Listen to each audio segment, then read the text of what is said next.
A paz do Senhor a todos os irmãos. Eu sou o teu irmão evangelista Jonatas e hoje estaremos dando continuidade a essa série tão abençoada, Descortinando o Evangelho segundo escreveu João.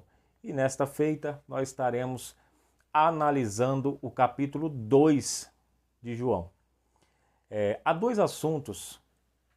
Esse capítulo é dividido em duas perícopes, dois assuntos distintos. E nós vamos aqui separar em assuntos para poder facilitar a nossa compreensão. Primeiro assunto é um milagre efetuado por Jesus. E possivelmente, como registra João, o primeiro milagre efetuado por Jesus, que é o milagre da transformação da água em vinho. Na sequência do texto, há um momento onde Jesus ele vai ao templo, era a Páscoa, e ele expulsa os cambistas, ele solta ali os bois, as ovelhas, os pombos que estavam presos ali sendo comercializados dentro do templo.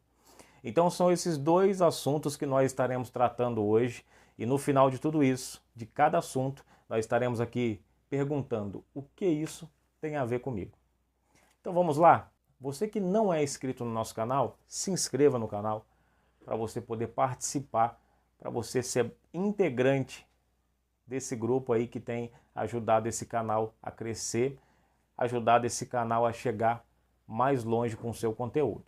Então você me ajuda compartilhando esse vídeo, você me ajuda curtindo esse vídeo para dar aí um alcance maior para esse vídeo e também você me ajuda se inscrevendo, tá? Então eu conto com a sua ajuda para nós chegarmos aí mais longe com esse conteúdo. O maior aqui, nós sabemos, é Jesus. E é por causa dele que nós estamos aqui. Capítulo 2, primeiro assunto. Jesus, ele chega na festa, nas bodas, uma festa de casamento, em Caná da Galileia. O texto bíblico, de acordo com João, vai dizer que Jesus ele estava na festa e a sua mãe do corpo físico de Jesus, Maria, se aproxima e avisa: o vinho acabou. Jesus fala: que tenho eu contigo, mulher? Ainda não chegou a minha hora. E aqui há uma compreensão, há muitos debates aqui nessa questão, principalmente da filiação de Jesus com Maria.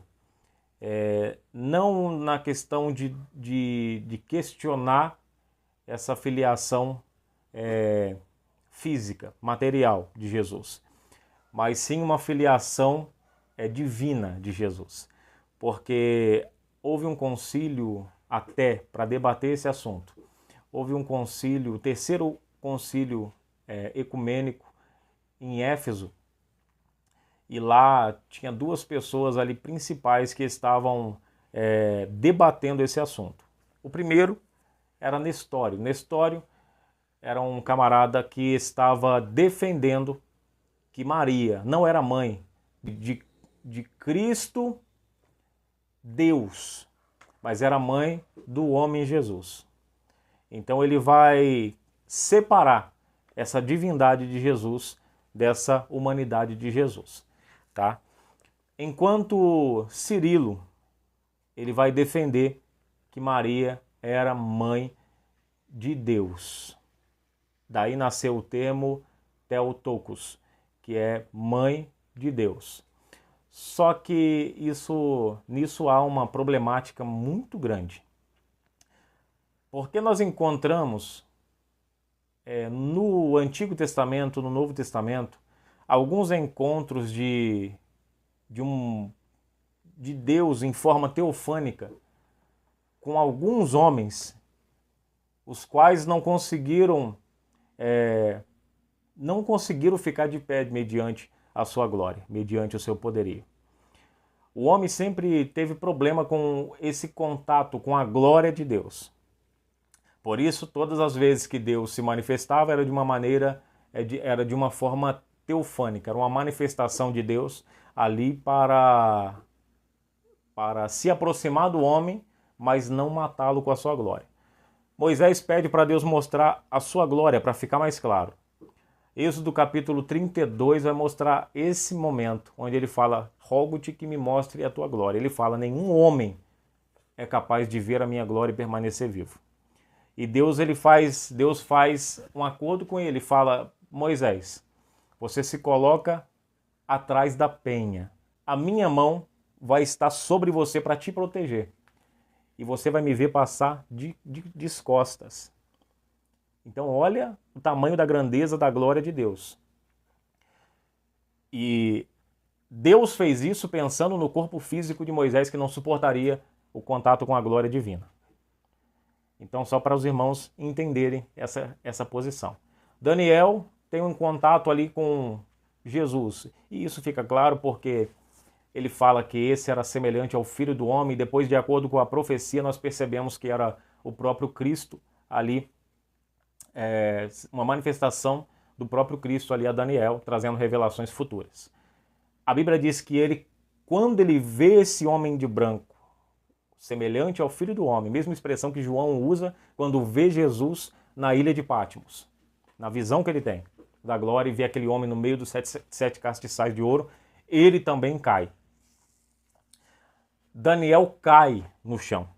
E quando ele cai, ele fala que as forças dele se esvaiu, caiu como morto. Apenas de ver.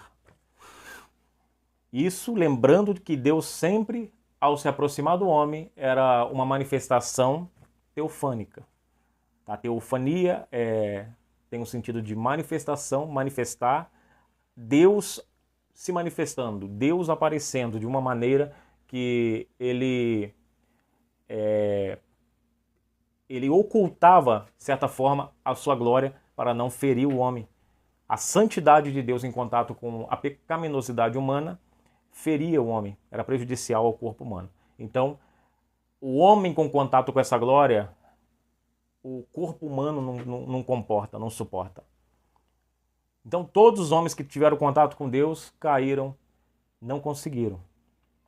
Maria era uma mulher comum, não era uma divindade. E o propósito de Jesus, na verdade, não era vir ser Deus na terra. O propósito de Jesus era vir ser homem.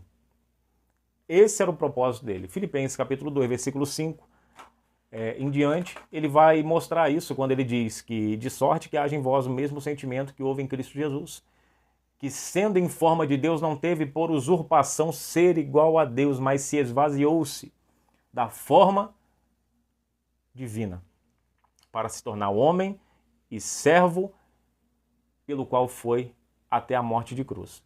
Então está claro aqui que Jesus ele veio se esvaziar de ser Deus. Na verdade, todo o propósito de Jesus consistia em ser homem e não ser Deus na terra. E é por isso que muitas vezes nós vamos encontrar Jesus pedindo ao Pai, rogando ao Pai, orando, jejuando, porque na condição humana ele precisava orar, ele precisava buscar. E também nos dá o entendimento de que a oração é necessária, de que o jejum é necessário, de que essa busca, esse relacionamento com Deus é necessário. Então, Cristo foi o nosso exemplo em tudo. Ele veio para ser o segundo Adão. Da mesma forma que Adão era perfeito, Jesus ele veio naquela forma perfeita de Adão para poder inocentemente ser condenado e pagar o nosso pecado, o nosso erro. Então, não havia possibilidade de Maria ser mãe de Deus. De acordo com esses relatos aqui, que não são poucos, são muitos, não haveria possibilidade. Tá? O corpo humano não comportaria a divindade de Cristo. Então nós podemos ter a convicção que, na verdade, o que ela gerou foi o homem Jesus. Deus, compreendendo a natureza humana, ele deu o homem Jesus para ela gerar. Ela foi aquela que foi a portadora de Cristo humano. Então, está entendido até aqui? Se ficou entendido, você deixa no comentário aí. Compreendi isso aí, meu irmão. E se não ficou compreendido, se você concorda, se você quer acrescentar, se você não concorda com nada disso, também comente. É importante a sua interação nesse canal. Amém? Só achei interessante a gente trazer esses termos aqui. Mas voltando a João capítulo 2. O episódio quando Jesus ele está ali na festa e Maria chega até ele e ele fala: "Que tenho eu contigo, mulher?" O termo mulher aqui, alguns dizem que ele está tratando Maria de forma rude. Mas não. Na verdade, aqui, mulher é uma maneira respeitosa de falar. Mas ele estava respondendo não como homem, ele estava respondendo como Deus. Então aqui nós percebemos a diferença. Ele responde como, sempre colocando Maria em seu lugar. Porque naquela época ainda, desde os tempos remotos, temos pessoas, temos seres humanos, e desde que mundo é mundo, filho é filho, mãe é mãe. E mãe era chamada de mãe, e filho era chamado de filho. Então, Jesus ele vai tratar sempre Maria como mulher. Na cruz ele vai falar o quê? Mulher, eis aí o teu filho. Então isso aqui é algo muito, muito crucial, irmãos, da gente entender. Coisas que são tratadas apenas na questão da leitura, da interpretação básica. É necessário ler com carinho, com senso, para não trazermos interpretações equivocadas. Eu já disse aqui, se interpretarmos de forma equivocada, automaticamente as aplicações serão mais equivocadas ainda e a nossa vida dependerá disso. Então, é necessário termos esse cuidado. Mas Jesus fala: mulher, que tenho eu contigo? Ele responde como Deus: ainda não é chegada a minha hora. Aí você pode me perguntar, mas depois ele fez o milagre. Por quê? Ainda não é chegada a minha hora, ele estava dizendo na questão ainda não é chegada a minha hora de se manifestar publicamente. E isso fica muito claro quando nós vemos o desenrolar dos fatos. No texto, Maria passa pelos serviçais e fala: façam tudo o que ele pedir. E os serviçais se aproximam de Jesus, Jesus fala: enche aquelas talhas de água. E eram talhas grandes que cabiam aproximadamente de 80 a 120 litros de água. Eram talhas que eram usadas, de acordo com o texto, na purificação, na purificação dos judeus. Essas talhas portavam essas águas que eram usadas na purificação dos judeus. E Jesus ele pede para pegar aquelas talhas e encher elas e trazer até ele. Jesus ele vai fazer tudo isso. Ele pega, ele fala: agora tira um pouco e serve ao encarregado do casamento, ou ao cerimonialista, como nós chamamos hoje. E ele vai servir ao mestre-sala, e quando ele experimenta, ele fala: que interessante, você é diferente do... Ele chega no noivo e fala: interessante, eu nunca vi isso, oferecerem um melhor vinho por último. Geralmente serve-se o melhor e depois, quando todos já estão cheios, começa a trazer os vinhos inferiores. Mas ele percebe ali aquele vinho, um sabor diferente, o melhor vinho ele chama. E essa expressão é linda, porque Jesus ele tem o melhor vinho para nós. E vinho na Bíblia, irmãos, significa alegria. E aqui é o ponto que vai deixar bem claro aquilo que eu falei, que nem todos ficaram sabendo, que como não era a hora de se manifestar, esse milagre não foi algo que foi a público, só depois, porque no final ele fala que o mestre-sala falava isso porque ele não sabia de nada, apenas os serviçais sabiam. Então isso deixa bem claro que aquilo que ele disse lá atrás para Maria, que não é a minha hora, ele manteve, ele fez o milagre, mas manteve em segredo. Alguns ficaram sabendo, outros não. A maioria das pessoas que estavam participando daquele casamento tomaram aquele vinho, elogiaram o vinho, com certeza, assim como o mestre-sala, mas não foi a público. Não foi algo que foi a público, porque a intenção de Jesus era manter ainda em sigilo, em segredo, porque não tinha chegado o momento. E agora vamos avançar um pouco mais para as aplicações. Por que Jesus ele vai intervir? Por que ele vai fazer um milagre do vinho? Porque culturalmente, quando faltava o vinho, ou qualquer coisa, nenhum casamento, era uma vergonha muito grande. E até hoje, quando falta alguma coisa, o medo de todo casal ao preparar uma festa é a falta de alguma coisa. Faltar comida, faltar salgadinho, porque o povo sempre vai reclamar daquilo que faltou. Pode ter acertado 98%. Esses 2% que faltou será cobrado, pode ter certeza. Então até hoje temos essa dificuldade, mas na cultura judaica é um pouco mais melindrosa. Por que eu digo isso? Na cultura judaica, faltar na festa do casamento, faltar algo para comer, faltar o vinho principalmente, que simboliza a alegria, poderia resultar até mesmo no cancelamento do casamento, porque isso era levado muito a sério. Isso era tratado como um descompromisso ali grande com a noiva e com a família, como um desrespeito muito grande. Então, por isso, Jesus interviu para que essa vergonha, para que esse casal não passasse por essa vergonha. E a festa dos judeus de casamento são 7 dias, não é como nós, né, que temos um dia só. Eram 7 dias de casamento. Então, se estava acabando o vinho, já estava ali no final, no último dia ou nos últimos dias, estava acabando essa festa. Então, Jesus ele intervém na necessidade daquele casal, ele não deixa a vergonha surpreender eles. Então esse é o nosso Jesus. E aqui para aplicação,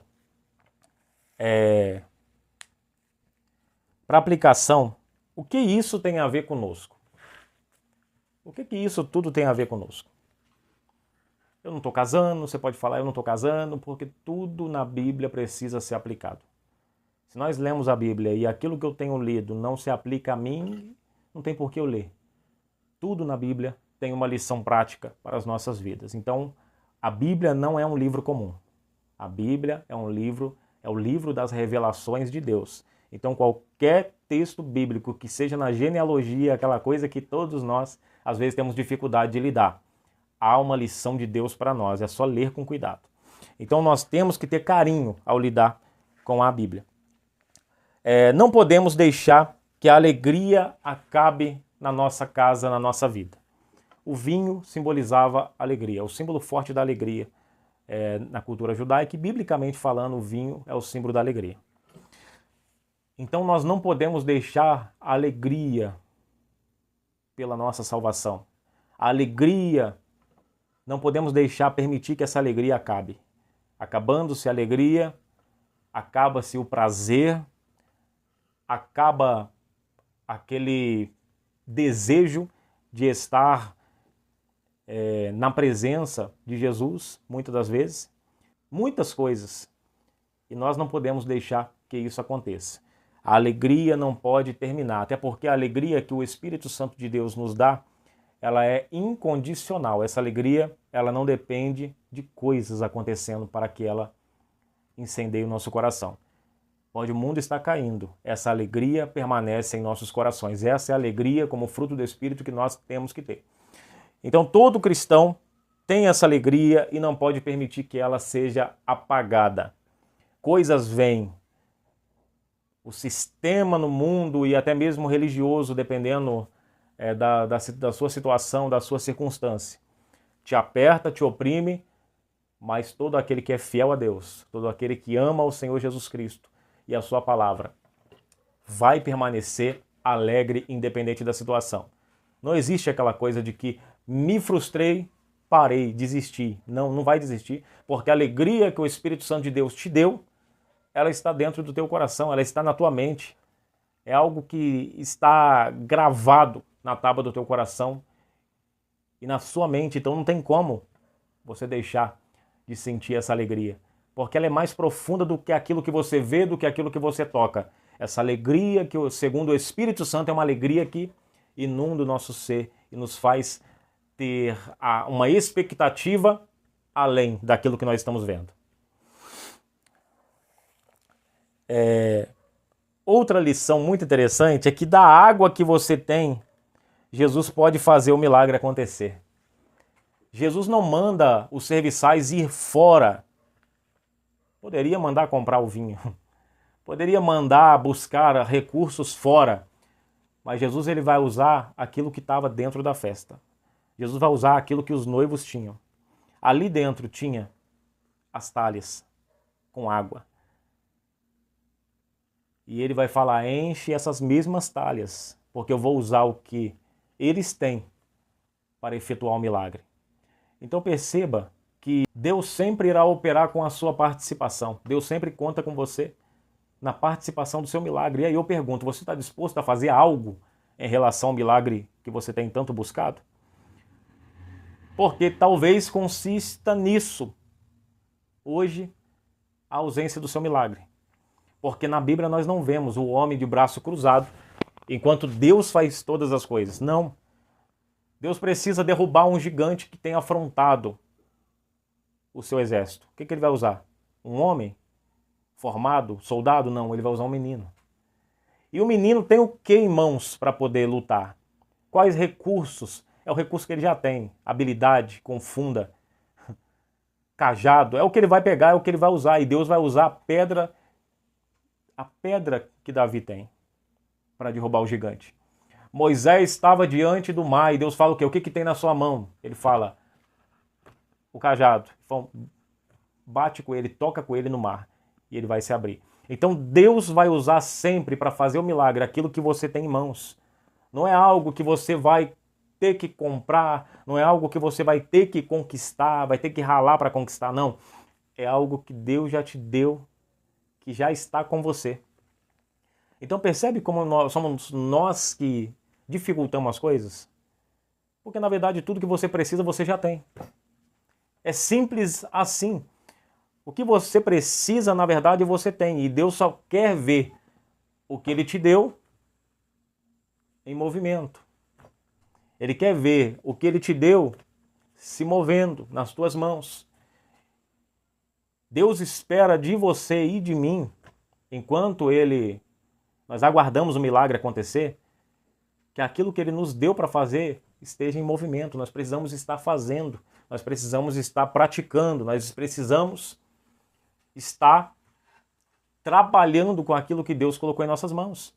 Porque aquilo que nós fazemos com o que Deus nos deu é responsável pelo milagre que Ele vai efetuar.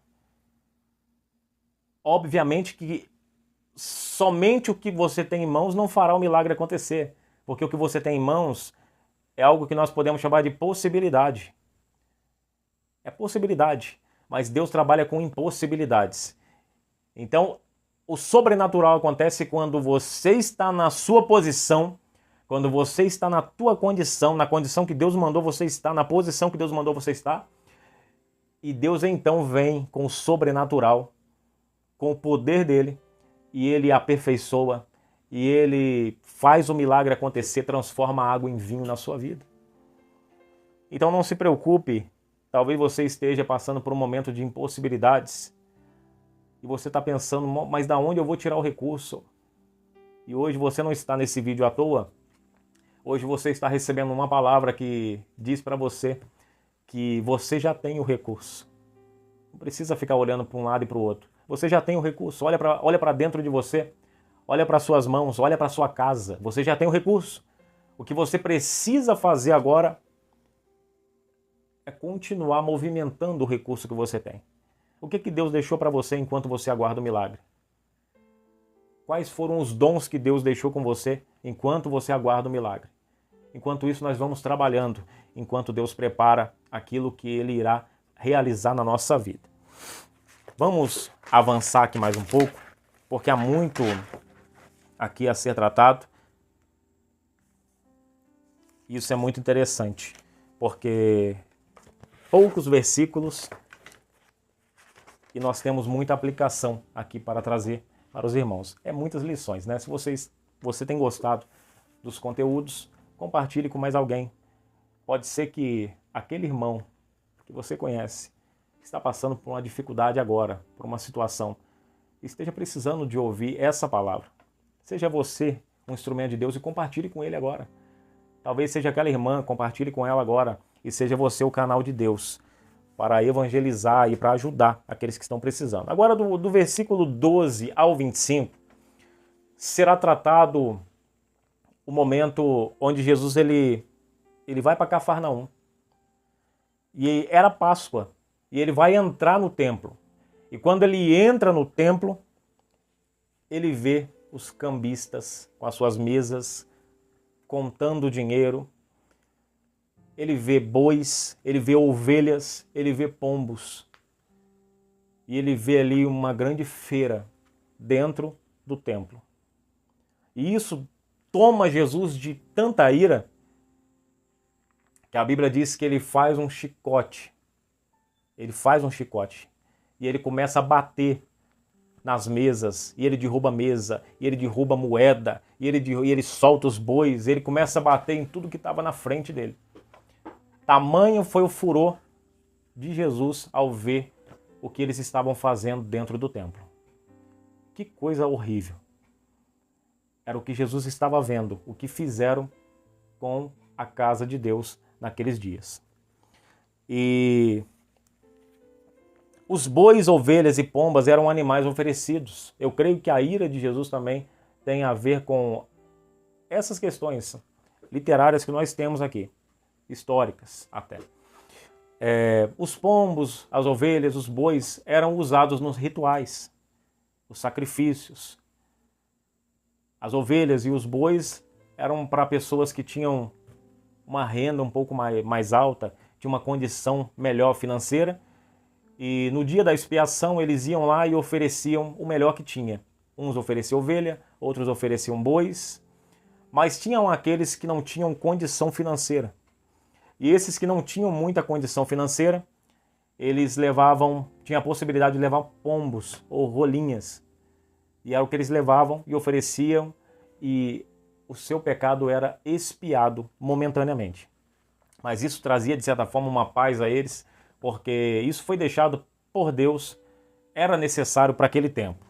Isso foi até Jesus. Não existe mais sacrifícios nem penitências que te torne mais santo ou mais limpo diante de Deus. Hoje, apenas pelo fato de você dobrar o seu joelho, pedir perdão a Deus, mostrar um verdadeiro arrependimento no seu coração, você já está perdoado.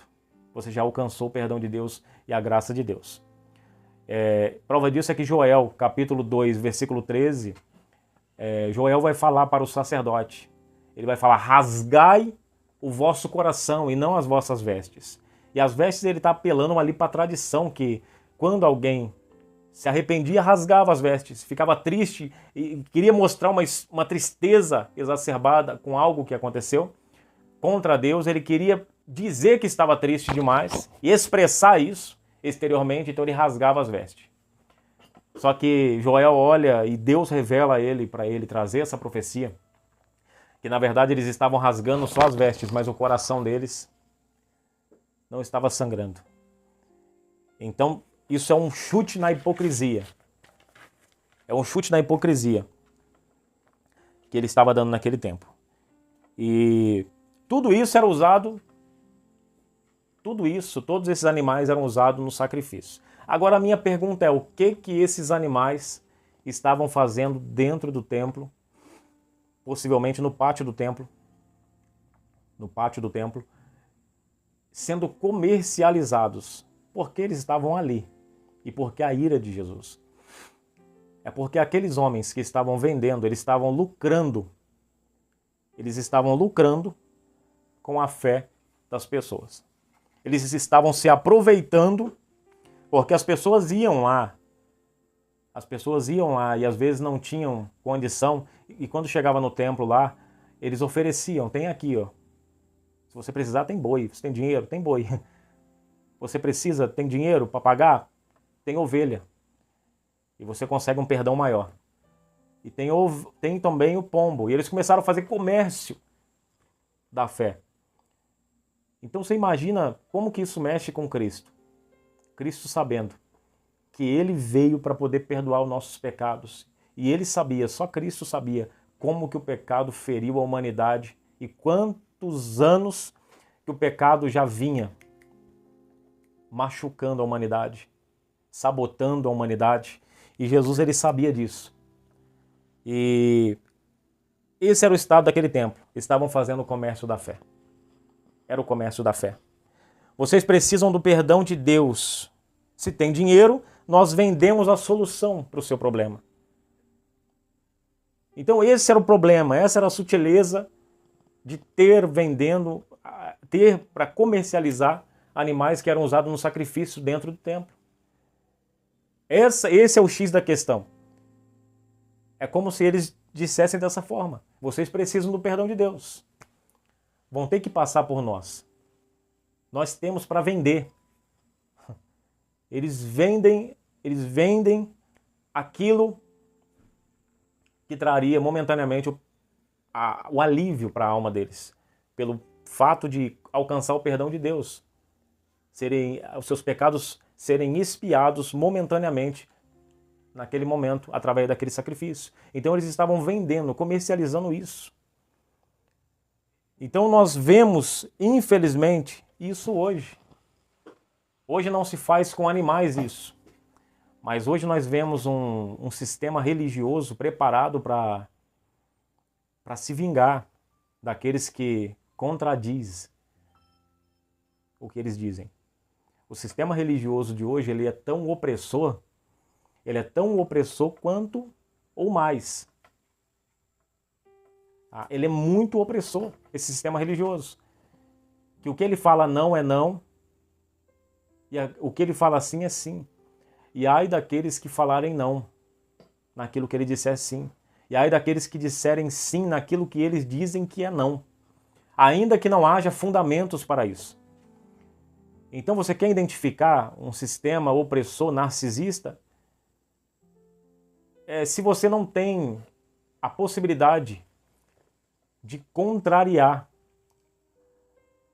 se você não tem a possibilidade de questionar ou de criticar os feitos e as decisões desses tais, se você não tem condição de discordar de algo, se esses são como deuses que são inquestionáveis, você está num sistema opressor. Agora, Jesus não era assim. Jesus não veio trazer um sistema que oprime, ele veio trazer a liberdade, para a liberdade que eu vos chamei, é o que ele vai dizer. Só que ele fala que no texto de Gálatas que nós que se metemos debaixo dos cárceres novamente. Então tome cuidado com o seu coração. Às vezes você está preso em um sistema e você pensa que você está preso nesse sistema por causa de Deus, mas na verdade você está preso nesse sistema por temer algo que está mais dentro da sua mente, algo que está mais, é um medo da tua alma, do que uma verdade bíblica. Então, um conselho que eu deixo, leia a sua Bíblia. Dedique-se a interpretar a sua Bíblia. Ame a palavra de Deus, não fique dependente de pastor, de pregador, não fique dependente disso. Você precisa aprender a orar, e é por isso que cada um tem uma Bíblia. Você precisa aprender a orar e ler a Bíblia com carinho. E a Bíblia, a palavra de Deus, vai ser revelada a você dia após dia. E dedique-se em praticar pequenas porções das Sagradas Escrituras. E pouco a pouco você vai se tornando um crente fiel e verdadeiro. Não nos moldes que nós vemos no tempo atual, onde ser crente é só ir à igreja, ser crente é só fazer algumas coisas. Ser crente, na verdade, é ir no culto de oração na segunda, na terça ir na célula, na quarta ir no culto de libertação, na quinta. Não é nesses moldes que eu estou falando. Ser cristão verdadeiramente não é isso. Ainda que essas coisas também contribuam, mas não é só isso. Porque, na maioria dos casos, há pessoas que vão na igreja, muito na igreja, mas fazem pouco parte desta igreja verdadeiramente. Eu estou falando daquela igreja invisível. Eu não estou falando dessa igreja que você vai. Essa igreja é importante? É. Mas nós temos que se preocupar como que nós estamos sendo, como que nós estamos existindo nesta igreja invisível, universal. Essa comunhão entre os irmãos, esse amor, será que está tudo funcionando perfeitamente? Ou eu tenho colocado empecilho? Ou eu tenho atrapalhado meus irmãos? Ou tem alguma coisa quebrada? Porque Paulo fala que tem que estar tudo bem ajustado, senão não dá certo. Então, olha quantas lições que nós temos aqui. Jesus ele entra e aqueles homens não estavam se preocupando nem um pouco com aqueles irmãos que entravam dentro do templo a fim de alcançar o perdão de Deus. Eles estampavam na face deles: aqui tem os de maior porte. Se você tem o valor, paga e você vai lá e oferece o sacrifício. E quem ia enchendo o bolso eram os religiosos daquele lugar que estavam se aproveitando daqueles que estavam dilacerados pelo sistema opressor de Roma. Era um momento muito, eu imagino, angustiante para Cristo. Ver essa situação. Ver como os irmãos ali, os religiosos do templo, aqueles que, sabendo a origem, irmãos, desse templo, sabendo a origem, você indo lá atrás na origem, sabendo que Deus ele fez esse tabernáculo, que depois evoluiu para o templo, ele fez isso pensando no bem deles. E agora eles tornaram aquilo monótono, se acostumaram com o divino e tornaram o templo uma casa de comércio. E aqui é interessante dizer que toda queda, ela não acontece da noite para o dia. A queda, ela é gradativa. A queda, ela vem de um dia após o outro. Um dia você já não quer mais orar, no outro dia você já não quer mais ouvir palavra, outro dia você já não quer nem pegar na Bíblia, outro dia você já está falando coisas que você não falava mais, que você já tinha se abandonado, e a queda está aí. O caminho da degeneração é tão possível para o crente quanto o caminho da regeneração para aquele não crente. Da mesma forma que você foi regenerado pelo Espírito Santo, se você vacilar na sua vida cristã com Deus, se você vacilar na oração, no jejum, no partir do pão, que é a comunhão, se nós vacilarmos, o caminho da queda está aí. Não existe estabilidade, a não ser que você esteja debaixo de Cristo. Se você se colocar debaixo de Cristo, há uma estabilidade. Mas humanamente falando, essa estabilidade não existe. Você precisa lutar dia após dia. Dia após dia. Por isso que lá em Apocalipse capítulo 22, 14, fala: lavando as vossas vestes, bem-aventurado aqueles que lavam. E ele coloca ali no verbo presente, que lavam, continuamente, que lavam. Ele não está falando aqueles que lavaram lá atrás, ou que lavarão no futuro. Não, ele fala: bem-aventurado aqueles que lavam, ou seja, é dia após dia, todos os dias você tem que se atentar para a sua salvação. Todos os dias você tem que trabalhar para a sua salvação. E eu não estou dizendo que a sua salvação vai ser ganhada por mérito seu, pelas suas obras, porque Paulo diz que isso não é verdade. Mas eu digo que todo aquele que é salvo, ele tem cuidado. Todo aquele que é salvo, ele é prudente. Todo aquele que é salvo, ele busca. Ele vai trabalhar até o fim. E eu termino dizendo, né, nós tomamos esse rumo da salvação, eu termino dizendo isso. Algo que eu sempre repito. A salvação, nós não seremos salvos pelas nossas obras. Mas nós seremos salvos, na verdade, pelo nosso esforço. Nós podemos se esforçar muito. Nós nunca chegaremos à perfeição, aptos para herdar a vida eterna. Nunca chegaremos. Mas nós seremos salvos por estar se esforçando, e Deus vai medir o nosso coração, a sinceridade do nosso coração naquela labuta que nós estamos tendo para poder agradar a Ele. Não estou falando de penitência aqui, porque penitência nenhuma salva. Eu estou falando dessa renúncia do eu, desse trabalhar diário, para que o meu coração se torne mais crente, mais cristão. Eu estou falando desse trabalhar diário, de transformação de mente. Tudo isso é doloroso. Crescer consiste em perder algumas coisas. Se um bebê cresce, ele perde as roupas que ele usava antigamente. Então crescer consiste em perder algumas coisas. Então há dores. Você vai crescendo e algumas amizades vão se afastando. Você vai crescendo e às vezes vai ter que perder algumas coisas, algumas portas vão se fechar. E isso tudo é necessário. Tudo isso é necessário e Deus sabe o porquê.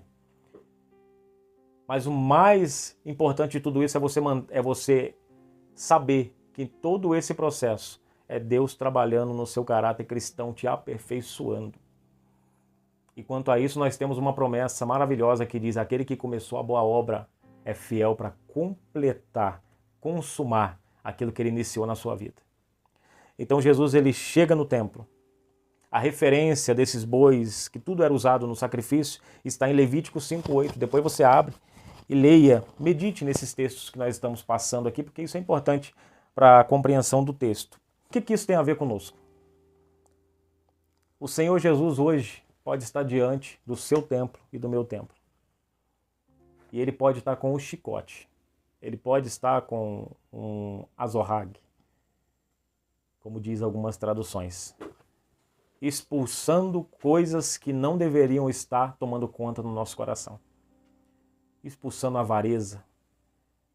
Ele pode estar olhando indignado com a avareza do nosso coração. Ele pode estar olhando para o nosso coração indignado com o orgulho que há nele.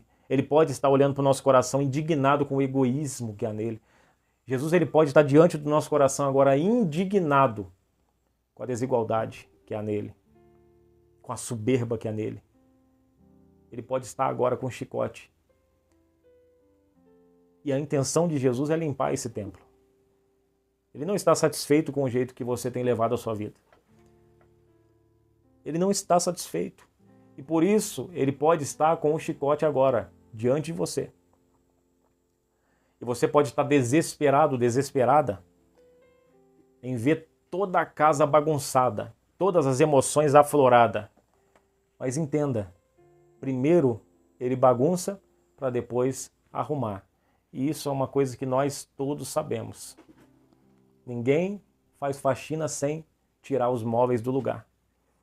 Jesus, ele chega no templo, e agora eu falo do templo nós. Naquele templo ele chega derrubando tudo. E talvez Deus esteja chegando, Jesus esteja chegando agora no seu templo. E pode estar tirando algumas coisas do lugar. Por isso que você percebe que algumas amizades já saíram. Por isso que você percebe algumas traições que apareceram, na verdade era para revelar quem era que estava na sua mesa. Tudo isso é necessário, por isso que Deus ele está permitindo você enxergar essas coisas. Por isso que o Senhor Jesus está permitindo você enxergar essas coisas agora. Porque eram pessoas que sentavam na sua mesa. Mas quando chegava lá fora, na mesa de outros, era contra você que falavam. Perto de você era tapa nas costas. Mas longe de você era língua contra você. Então tudo isso é Deus limpando o ambiente, preparando você para aquilo que Ele quer fazer na sua vida. O maior e mais importante milagre, volto a dizer, que Jesus tem a fazer na minha vida e na sua vida, é a salvação. E a transformação que Ele vai efetuar, e Ele vai fazer isso através dessa limpeza. Dessa limpeza. Ele disciplina o filho que Ele ama. É o que está escrito na palavra. Então, se o Senhor Jesus está te disciplinando agora, te repreendendo através dessa palavra, saiba que por trás de toda essa aspereza e essas palavras que talvez soe mal ao ouvido, seja desagradável ao ouvir, há uma voz dizendo: eu te amo. Por isso, estou fazendo dessa forma. Então, se você sabe, se você tem a consciência de que você está longe dos caminhos do Senhor, se você tem a consciência que está tudo fora do lugar, está tudo fora do lugar, tenha a convicção que é porque Ele chegou. Você pode perguntar assim: mas agora que eu aceitei ao Senhor Jesus, agora que eu reconheci a Ele como meu Salvador, agora que eu voltei para a presença do Senhor, agora que era para estar tudo light, tudo bem, agora bagunçou tudo? Exatamente, é Ele limpando a casa. Então glorifique a Deus, porque isso tudo é sinal que Ele te ama e que Ele tem algo poderoso e maravilhoso para fazer, efetuar na sua vida. Ele quer tornar o seu templo limpo. Ele quer tornar o ambiente do templo agradável para a presença do Espírito Santo habitar dentro de você. Essa é a palavra que eu deixo a você nesta noite. É noite aqui, né? 7 horas, 8 horas, acredito que seja 7 horas. Então, essa é a palavra que eu deixo para você nessa noite. Hoje uma palavra bem prática. Eu tenho certeza que Deus está falando com pessoas. Que você venha guardar essa palavra na tábua do seu coração e venha tomar uma decisão a partir de hoje. Decida a partir de hoje tomar decisões corretas. Decida abster-se de algumas coisas que forem necessárias você se abster. Para que o Senhor Jesus venha completar tudo aquilo, lembrando do primeiro assunto. Deus conta com a sua participação nesse processo. Então, Ele conta que você esteja trabalhando para que tudo aquilo que for necessário, que Ele tiver preparado para você, seja realizado com sucesso no final. Amém? Deus abençoe a sua vida, Deus abençoe a sua casa e não esqueça de curtir e compartilhar esse vídeo para mais pessoas. Deus abençoe a sua vida.